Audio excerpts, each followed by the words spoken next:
Tak, niektorí hovoria hovna a sa im darí. A niektorí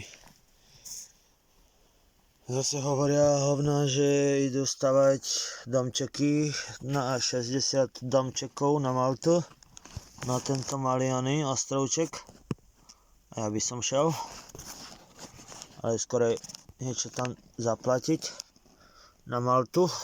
Že 60 domčekov tam stavať. Možno palmy by stačilo. A nejaký ten altánek, ne? Ja som si to postavil, ty pičo. Dobre, zateplenie troška, maličko, ešte z vrchu dať. Tam zavrieť. Tady som to zavrel.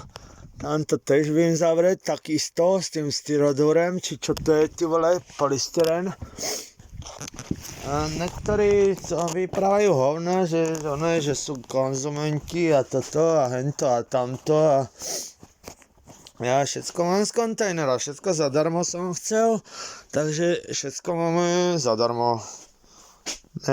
Všetko zadarmo, niektoré som musel vyhrabať, niektoré som musel vyškubať z toho, pičo, z toho chrbta som ešte do chrbta som nedal nož, ani sekeru, takže kto mi dojde pomôcť, ty vole, kto sa ma bude bať, alebo kto sa ma bude strániť, nech ide do piče, ty vole, už tak.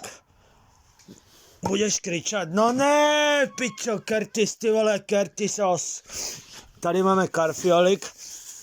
Dneska už ho chcem, ne, lebo už ho mám 2 dní tady. Takže dneska s vajcem. Nom.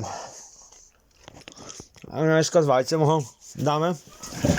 Včera som otvoril aj túto trešku. Ešte som sa neposral. Neviem koľkatý rok. Či 2024. Tady je to len... Koľkatého to bolo? A 27.12. 27.11. No. Kurva. 27.12. je zajtra, že asi? Natáčaš to ešte nestoplo to, neskončila ona. No, čo vám ešte poviem, čo vám ukážem, ty vole. No, tuto musím donésť, sklenú vatu. A potom to zadrbať. Ten Len to zasvici, nech vidíš. Tak, nech vidíte. Tak toto, sklenú vatu tam, neviem, kto tu rozkopel, či brácho, alebo nejaký partizán tu bol, skurvený. Ale to ešte vtedy, keď tu bol brácho. Potom, jak som sa sem nasťahoval, tu bola taká tá plachta stanová.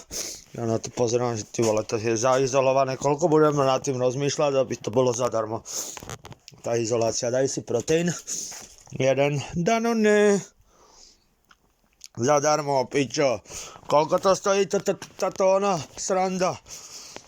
A to je jak fazula v konzerve, že to sa pokazí jedine, keď to otvoríš a potom to zavreš. A nehoď to tak, no. Čo ti poviem, no. Konečné vánočné darčeky som vám spravil nejaké, takže uvidíme, kto sa ma bude začať zase báť, alebo kto sa dojde pozrieť doma navštívi už. Však za chvíľku to bude čau.